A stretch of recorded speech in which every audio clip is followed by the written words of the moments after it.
Pourquoi tout le monde critique l'autonomie de l'Apple Watch alors qu'Apple ne semble jamais vraiment l'améliorer? En réalité, depuis son lancement, l'Apple Watch suit une philosophie totalement différente des autres montres connectées. Ce n'est pas simplement une montre avec quelques notifications, c'est presque un mini iPhone porté au poignet. Elle fonctionne avec watchOS, prend en charge les applications indépendantes, les appels cellulaires, les notifications permanentes et de nombreuses fonctions intelligentes. Mais tout cela consomme énormément d'énergie. Et ce n'est pas tout.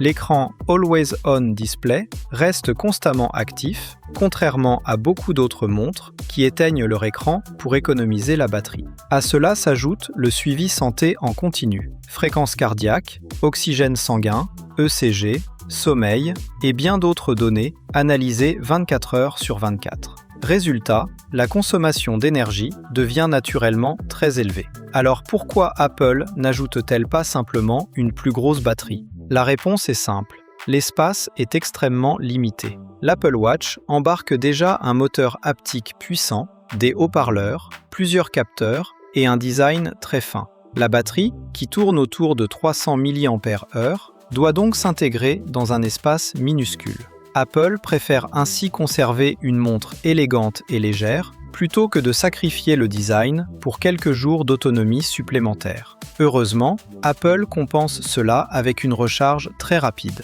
De leur côté, les montres qui tiennent plusieurs jours utilisent souvent des systèmes plus simples, moins de capteurs et des écrans moins gourmands. Elles privilégient l'autonomie plutôt qu'une expérience complète et avancée. Finalement, l'autonomie limitée de l'Apple Watch n'est pas vraiment un défaut technique, mais plutôt un choix stratégique d'Apple.